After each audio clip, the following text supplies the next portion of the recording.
UP सरकार के deputy CM Keshav Maurya आज कन्नौज पहुंचे।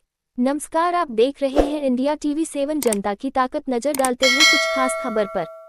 कन्नौज में पीएसएम डिग्री कॉलेज में आयोजित संविधान गौरव अभियान में शिरकत का कार्यक्रम में कानपुर बुंदेलखंड क्षेत्र के 16 जिलों के जनप्रतिनिधि कार्यक्रम में मौजूद रहे।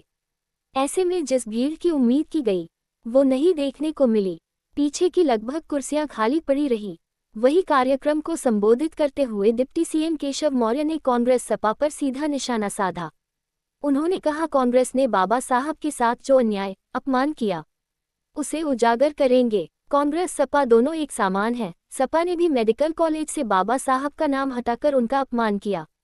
अयोध्या में मिल्कीपुर उपचुनाव में पीडीए के प्रत्याशी की जमानत जब्त हो जाएगी। पत्रकारों से बात करते हुए अखिलेश यादव के सवाल पर कहा, उनका पीडीए फर्जी है। उनके पीडीए मतलब परिवार डेवलपमेंट एजेंसी है, जिसमें गुंडों, अपराधियों, माफियाओं को मिलता संरक्षण है, इसलिए चुनाव में जनता ने उन्हें नकारा दिया। वही यमुना पर दिए बयान पर कहा, केजरीवाल ने यमुना जी को गंदा किया है। आगामी 8 फरवरी को हम लोग नहाएंगे और वहां का पानी भी पिएंगे। अब की दिल्ली में भाजपा की सरकार ही आएगी। सरकार बनने के बाद भाजपा साफ करेगी यमुना। महाकुंभ को लेकर अखिलेश यादव की तंज पर कहा कि वो भी आए, उनका स्वागत है। डुबकी पर आस्था को लेकर सवाल उठाएंगे तो नहीं होगा बर्दाश्त। Bite Keshav Maurya, deputy CM Kannauj से राज यादव की रिपोर्ट।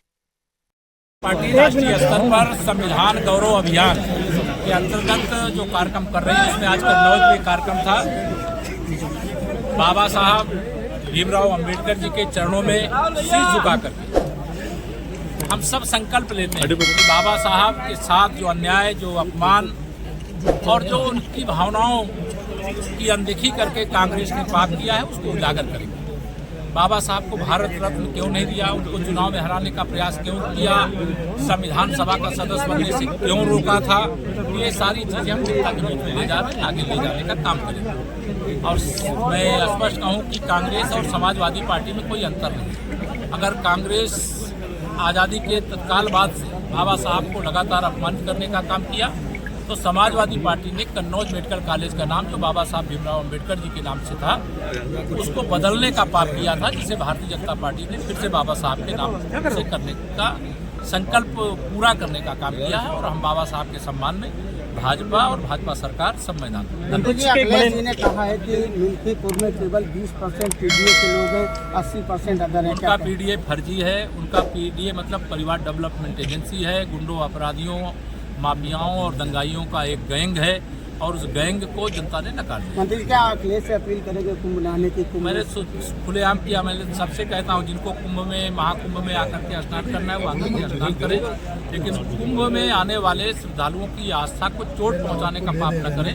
हमें गर्व है कि हम अपनी संपूर्ण मंत्रिपरिषद के साथ महाकुंभ में संगम में डुबकी लगाए, कैबिनेट की बैठक लिए और महाकुंभ 2025 में 2031 में होने वाले अर्धकुंभ की नींव डालने का भी संकल्प लिए, कई फैसले किए। आपने एक्स किया है कि जो मथुरा से निकली यमुना है उस पर आप आचमन करके देखें, इस पर आप आजकल कांग्रेस के साथ अखिलेश यादव जी की दोस्ती टूट गई है और केजरीवाल जी से दोस्ती यार, और उस दोस्ती के क्रम में यमुना जी आगरा से नहीं निकलती है, इसलिए अखिलेश जी को ये मालूम होना चाहिए। आगरा या मथुरा से नहीं निकलती है, वो यमुना जी वाया दिल्ली ही आती है। और दिल्ली में अरविंद केजरीवाल की सरकार ने इतना यमुना जी को दूषित किया है कि वहाँ निश्चित तौर से कोई डुबकी लगाना, आचमन लगाना संभव नहीं है। लेकिन 8 फरवरी को वहाँ भाजपा की सरकार बन जाएगी और आने वाली 8 फरवरी, जब अगली 8 फरवरी आएगी, वहाँ डुबकी भी लगाएंगे लोग, आचमन भी करेंगे। भाजपा दिल्ली चुनाव में भाजपा की सरकार बनने जा रही है। क्या आप मानते हैं क्या डर लग रहा है, जैसे राम मंदिर करने का? नहीं, उनको डर लग रहा है, जनता उनको सबक सिखाएगी।